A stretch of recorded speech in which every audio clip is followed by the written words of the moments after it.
Howdy neighbors, how are you today? And thanks for joining me here at Cedar Creek Homestead. Hope you're having a blessed day. And today's video, we're going to be taking a little tour of some raised beds that Josie has planted in her flower beds. Something a little bit different today. Show you the fruit trees, stuff like that, grapes. Also going to go inside and she's going to make corn salad. So be a little something different today. If you've ever had corn salad, this is the way she makes it, and I love it. We don't have it a whole lot, maybe a couple of times a year. If we're having a dinner or something here, sometimes she'll make it, and the guests really like it. And we can't have it a whole lot. We're trying to kind of stay away from the corn because of the sugar content. But every once in a while, it's good to have a little treat. And so I hope you enjoy the video, or maybe you make it for your household. Got some of that, what's Malabar spinach planted here, and it's just starting to come up, but that stuff will really get started growing, and some old radishes that are long since passed, and a few tomato plants here that are starting to look pretty good. I don't know if they'll set fruit with this hot temperature, but they will this fall when it goes to cooling down. We've been really hot here. Did get some rain yesterday. She's got this is a lemon squash. You see them little squashes there? Those are some neat looking, unique squashes. She's got a few peppers planted. Some more tomatoes. This little old plant here she's got is a Cherokee purple, and it's actually making a few tomatoes. Those are kind of neat looking tomatoes when they turn purple like they do. Here is my grapes this year, and they're actually going to make grapes. I don't know how well they're going to do. They're kind of scrawny like.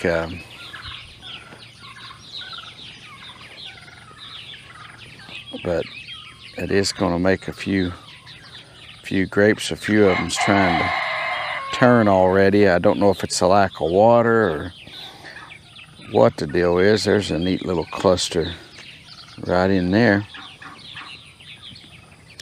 I planted another one. These grapes are Mars grapes, and I planted, had one here and it died out, so I bought a new one. I'd seen the same brand at Tractor Supply and got that. And then here's a little cherry tomato. Let my dog go out there. And this is some kind of squash she's got. Another, doing these self-wicking tubs. And this is a little cantaloupe. These don't get very big. They're real small, kind of a personal sized cantaloupe. They're not supposed to get big, but they got a ways to go before you can eat them. And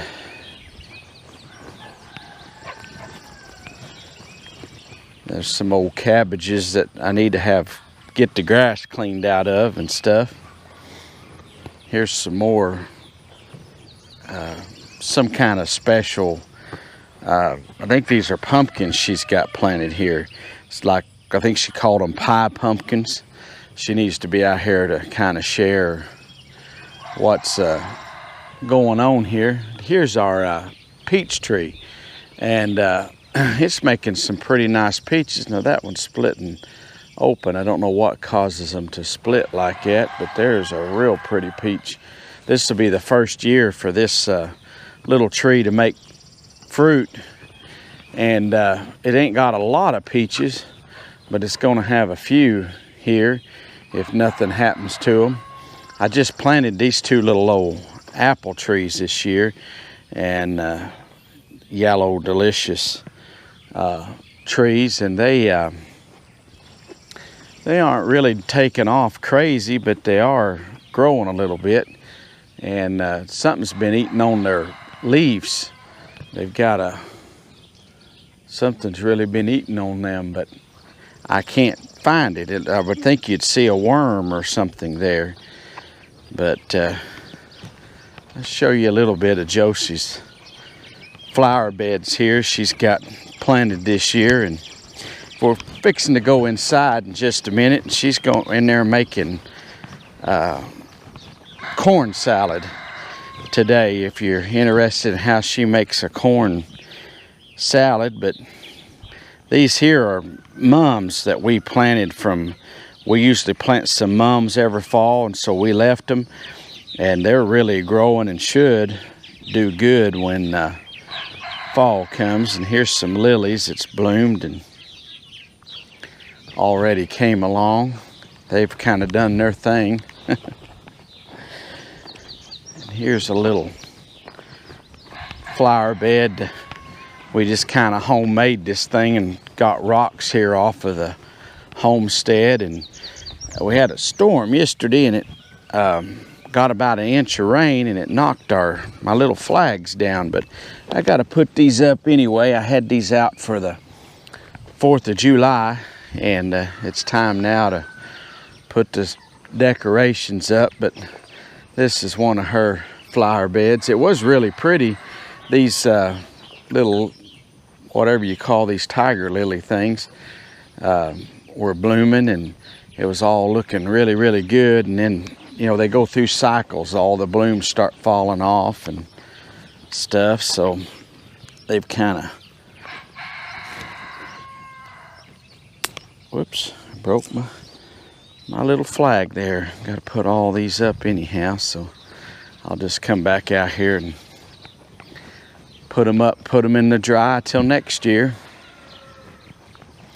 I planted a little oak tree this year, and it's our house. This is facing the west here in the front, and you can see the sun's coming up over there in the east this morning. And I planted this here to kind of give us some more shade. I've got maple trees planted across the front for shade, and I thought this would even give us a little more shade. And at a certain time in the evenings, we got a big old walnut tree here, black walnut, and that dude puts out a lot of shade and kind of helps block everything somewhat, but we need a little bit more, so we're constantly adding. Here's the old trusty flagpole. I bought this new flagpole and put up there, and the rope, it might have lasted just a few months and the rope went out. But here's some marigolds there, and they just cut our hay. We got our hay cut and baled, and there's some of it out there in the hay field. And I've got, probably today, I'll start moving it up here to the hay pen. But it's turned out to make some pretty nice looking hay. I'm not quite sure how many bales yet. I haven't heard from the hay baler man. He just got that done a couple of days ago, and his equipment's still here, but I'm sure they'll be calling, letting us know. But was kind of dry here, and was concerned we was going to get much hay, but we're going to get some anyway. And now we got this little rain, everything's greened back up, so hopefully we'll get a fall, good hay cutting again this fall. Anyway, we're going to go inside here, and Josie is cooking up some what she calls corn salad. I really love to eat her corn salad. It's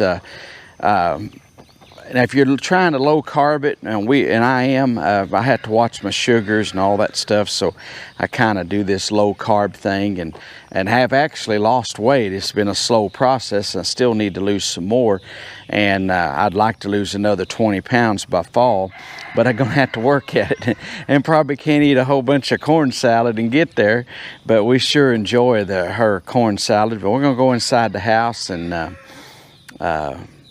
see what's going on in there. Hi everybody, it's time to fix supper for Howie and Blade. They've been out working in the heat all day, installing air conditioners, and I'm going to try to make a few little things for them for supper. And I'm going to bring you along and show you how I make corn salad. Now this is a simple recipe, good salad for the summertime, and you can use any ingredients that you like. It's a very versatile recipe, and I'm going to bring you in closer so you can see what I'm doing, and maybe you can make it for yourself. Okay, what we're going to do tonight is in this little skillet, I am going to get some bacon grease started. You can also use butter, but I'm going to use a little bit of bacon grease. You don't need very much. And I had about 5 ears of corn that we had this weekend for 4th of July. And I've got it cut off the cob, and I'm going to get it in the skillet and let it fry up. Now, you can get it up just to warm it if you want to. Get it hot. This is already cooked. This is, but you can use. If you don't have fresh corn on the cob, you don't have to have fresh corn on the cob, you can use whole kernel corn out of a can, but just make sure that you drain it really good. Or you can use frozen corn. And we're just going to let this sit in here and cook for a little while. It's got to come up to temperature. Now we like ours a little bit charred, where it gets a little bit of brown bits on it. We like it that way. And what we're going to do is we're going to cook this, and when we're done, season it the way we like it. You can season it with salt and pepper. I don't put pepper on mine, but I usually just put salt. You could put garlic salt if you wanted to, or any kind of other spices. And then you put it in the bowl after you get it cooked. Put it in the serving bowl that you're going to use, and let it cool off a little bit before you put your other vegetables in it and the dressing. Back here, I've got turnips cooking for supper with a little bit of onion and salt and pepper, and we're going to have some chicken. I took fried chicken that we had over the weekend and put it back in the skillet, and I've got barbecue sauce on it, and it's ready to go. Iced tea, and we'll have cucumbers and onions in a vinegar solution, and gonna have a good supper. Okay, let's check on this corn. Okay, this is how I like it. I like to see how it has this little char. Now you do not have to go this far with yours. You can just heat yours through and be done with it. But I kind of like that little bit of char mixed with the other vegetables that I use. And so I'm going to call this done and turn the fire off.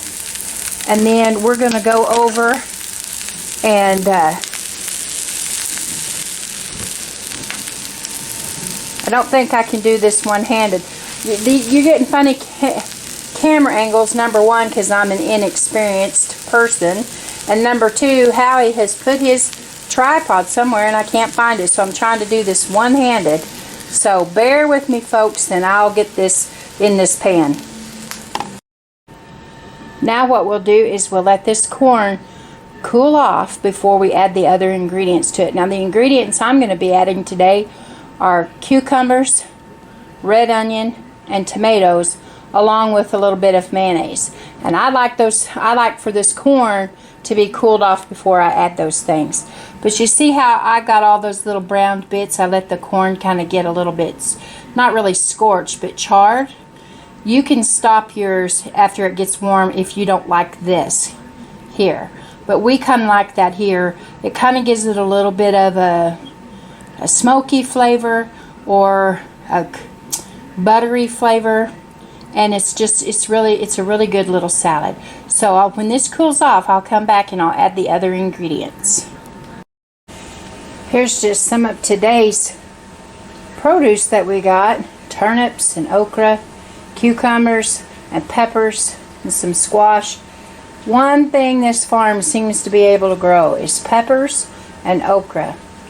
And I've only got 2 recipes with okra. Pickled okra or fried okra. And so, if any of you have a good recipe of what to do with your... I just cut my okra up and freeze it. Or I pickle it like you would pickles, but with the solution for the okra. And as you can see, this bunch... And the okra is really just getting started for the year. I have so much okra, I'll be giving okra away. It's kind of like the squash. Everybody runs when they see you coming after a while, because they know you either have squash or you have okra. I've never seen anybody run when they saw you bringing tomatoes or fresh farm fresh eggs. But the okra and the squash, I think they get their fill up. But if you've got any recipes, ways to put okra up, I've seen people actually pressure can okra, and I just don't know if I would really like that recipe. But anyway, if you've got any good ideas or you got any recipes for fresh okra, let me know what they are and we'll give it a try and see if we like it. You can see that right now my kitchen is just covered with stuff, and I apologize for that, but it's summertime and my kitchen and my house becomes a tool that I have to use. I've got stuff everywhere. I've got eggs and everything. This week we've had my washing machine quit working on 4th of July with a load of clothes in it, and water went all over the floor, so I had to do an unexpected mop job and had to get Howie. That's what he does for a living, is heating and air conditioning and appliance repair, and he had to get the washer open to get my clothes out. And so today he's supposed to be bringing me home a new washer. So if I showed you down the hallway, you'd see my pile of dirty laundry. I am one behind housewife, but anyway, that's what's been going on. My air conditioning went out of my truck, and you know, it sounds like all bad stuff, but it'll be fine. It'll be fine. We'll make it through it. And how could you not feel blessed with having a bounty like this? Okay, so the corn has cooled off and we're ready to add the other ingredients. One thing that our family likes is red onion or purple onion. I don't know which one. We call it both. I think I mostly call it red onion. But this is half of a medium red onion. Now, like I told you earlier, there's not any exact recipe, because you can add or take away whatever your family likes or don't like. This is 1 medium tomato. Also, you can make the pieces as big or little as you want. If you wanted to have them diced up smaller than this, you can dice them up teeny tiny. And then we have 1 small cucumber. And I'm going to put it right in there. You can put bacon, and I like bacon in mine, but I don't think I'm going to put any bacon in it today. So all I put in here besides this is just a little bit of mayonnaise. I don't go overboard on the mayonnaise because I want to taste the vegetables, and if you go overboard, all you taste is the mayonnaise. So that's probably about a tablespoon of mayonnaise, any kind that your family likes. We like, or I like Duke's mayonnaise. I have tried to make homemade mayonnaise, and that is one thing that I have flopped. I've tried to make it 2 or 3 times, and I just can't. And I know people say it's easy. There's just something I'm doing wrong. And there, you know, if you got any tips on how to make a good homemade mayonnaise, because my goal is to try to make as much stuff this year, you know, get to where most of your stuff you're making homemade. You know what's in it. So all you do is you just mix up all of your ingredients. You could add, some people might add cilantro. I don't like cilantro. Howie likes cilantro, but to me cilantro tastes like soap. I don't know why it does, but it just does. Anyway, just mix this all up. Now, You could take this anywhere. You could take it to a picnic, a church dinner, but because of the mayonnaise that's in it, you need to make sure that this stays cool. You don't want to leave it out at a picnic for a few hours and then eat it, because the mayonnaise could possibly make somebody sick. So just get it all incorporated, and then you can either put it in the refrigerator and get it really super cold. I'm just gonna leave mine out because the boys are gonna be home in just a little bit and we'll have supper. And this is what it looks like. It's delicious. When you serve it, you can salt and pepper it. Let people put that on for themselves. And this is really good recipe. I kind of think that maybe peppers, green peppers might be good in it. And if I put green peppers in it, I probably wouldn't put the cucumbers. It just doesn't, to me, it doesn't seem like the two of them would go together very well. But that would be maybe more of a Mexican, maybe even jalapenos would be good in it too. But anyway, I hope you will make this recipe, try it out for yourself. It's super easy and it's a delicious summer salad. And I'm going to get this set aside, and when the boys get home, we'll have a good supper. And we'll be able to, I started to say we'll be able to relax, but they're bringing home a new washer for me. So they'll get my washer installed, and then I got to go to work washing laundry. Anyway, I hope you guys have a good day. Have, many blessings, and try the salad. Well, the corn salad's made me hungry. And we're going to call it a quits here to today's video. But I want to say, if you're not a subscriber, my turkeys are happy here. If you're not a subscriber, how about hitting that subscribe button and helping our channel out? And also, if you like the video, give it a thumbs up, comment down below. Maybe you make corn salad and you have a little bit of alternative throw to it. Why, let us know how you do yours, and we'd sure like to hear from you, and we sure appreciate you watching. Once again, God bless you, and we're gone.